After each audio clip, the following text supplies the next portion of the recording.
Hello, Gorringes are on view this time for our sale on the 3rd of June.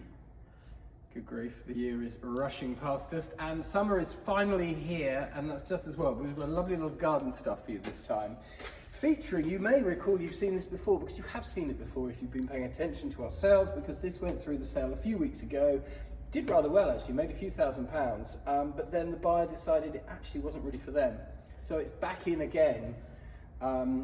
With still a modest estimate, and to entice other people to come and find somebody that does want to buy it and keep it. But we quite like these things going round and round if they sell well, but ultimately it needs a new home. So lot 1079, this marble garden fountain ready for you to bid on. Otherwise, the rest of the warehouse, all sorts of furniture as ever, but we're going to go outside and have a look at the other garden things.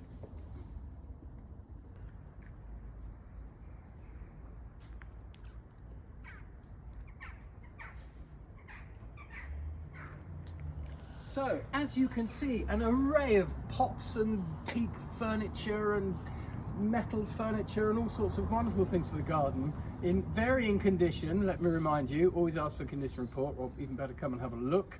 But yeah, loads of great things to adapt and fit into the garden. They don't get this at Chelsea, do they? Anyway, stepping back, you might get this at Chelsea. How about this? Look at this, splendid statue, lot 1042, reconstituted stone.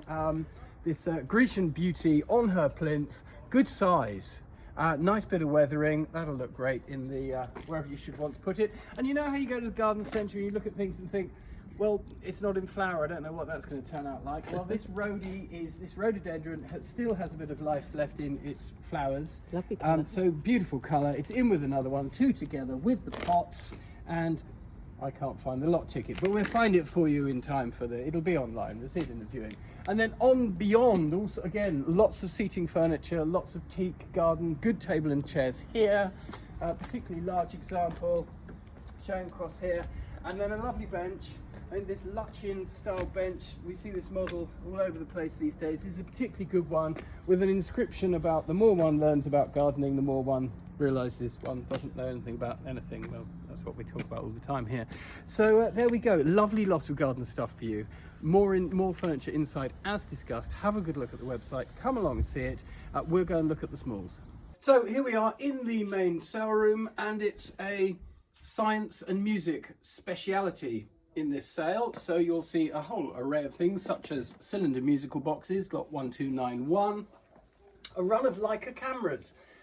Rather splendid. No, it's the classic and traditionally most desirable make of camera, and so I can see 5 or 6 lots of those, including lot 1256. This is a range finder, this thing on top, if you didn't know. So yeah, an interesting selection of cameras. And then we've got other things such as this rather nice Victorian rosewood chemist's or apothecary's box with lots of the files fitted still with it, with their little names of what's inside them. So more cameras of a greater vintage, and then all sorts of other instruments such as this calculation machine or adding machine, microscopes, magic lanterns, etc. And in the music, violins, little travelling accordion here, and various other items. So do have a look at that section if it floats your boat. Perhaps even if it doesn't, you might find something you like within it that you weren't expecting to see. It's so often the case here. Down the line, the mixture, as ever, Asian works. What stands out? Well, that stands out. That's very bright, isn't it? Lot 1710. Look at that. That is by Robin Elliott. It's called Spanish Landscape, The Road to Salamanca. And that's certainly eye-catching, isn't it? So a number of assorted pictures as ever. We'll pick out a few more as we go round. Taxidermy, a few bottles of spirits again. What we had last sale did very well. There's strong interest in it. Try not to hop around here. Oh, lovely pair of globes. Lot 1285 with their original, or contemporary at least, stands showing underneath. Got some dents and knocks, but they're a handsome pair, so we like those. Then otherwise, carrying on round. Oh, this caught my eye down here. Past a round of guitars, please. No, contemporary guitars. Look at this, 1464. He's a lovely fellow, isn't he? Nice big lumpy bronze there. Curiously cast, probably sort of 1970s. Feels a bit like if that was a painting, it would be by David Costa. But as far as I'm aware, we don't know who the sculptor is, but it may have been added online. Pictures are not hung as yet, although there are plenty in the line that we can stop to look at. And we've got sort of traditional landscapes as ever, but then in amongst it, some of these reproductions, you will have seen these in the sales over the years. They are genuine oil paintings, but not by anyone as such. What are often called factory paintings. They're sort of loosely in the style of well-known artists, and from far across the room the eye could be deceived. Close up it wouldn't be deceived. What to look for so you're not caught out? Well, a very fresh appearance typically, signatures that are sort of close to the artist's name but not quite right, frames that are trying to be old but actually aren't old, and smearing and sort of general dirt. Think about watering down tea and wiping it over the paper to make it look older. All those sort of artful things are done to give the air of deception. No, that one is genuinely, genuinely ancient. My word, they are, aren't they? Yes, that's a restoration challenge. I think we might struggle with 1737, but you never know. Gosh. Otherwise, and on the subject again of sort of reproductions, 3 of these rather nice caddies are in the sale. This is lot 1428, classic Georgian apple tea caddy, or is it? Well, no, actually it's not. It's a reproduction, but again, nicely made. How do we spot the differences? You need to have handled some of the right ones to start with, and then you'll get the colour of the wood and the feel of the weight. These are a bit heavy, a little bit crude, that finial. The escutcheon is just a little bit heavy and solid. Silver papering inside, not done the same way, and I suppose one would say looking too good. And again, hinges and locks a little bit crude compared to the Georgian originals. But, you know, Georgian original, at least £1,000. They used to be more, they used to be 2,000 to 3,000. A reproduction, £100 or so. So, you know, you get what you pay for, and they'll be catalogued accordingly. So we're not selling them as anything otherwise. Here's a nice thing. This is a genuine Regency tortoiseshell tea caddy with probably Sheffield plated finial and bull feet. Got the original interior. That makes it quite unusual, doesn't it, the feet and the finial? Nice, yeah, they're the bits So that get pretty. lost. So pretty. Have we got the original silvering? Yes, we have, and you can see that sort of flaking is very different to what we saw on the apple caddy. But nicely complete. Don't have a key, can't have everything. The escutcheon's a little bit blank, but a nice model, and this pressing into the tortoiseshell to give this radial sunburst effect is a nice feature, as is the fact that it's got a bow front to it. So it's ticking lots of boxes in terms of quality. Not as fashionable as they used to be, but still I can see that making £400 or £500 quite happily.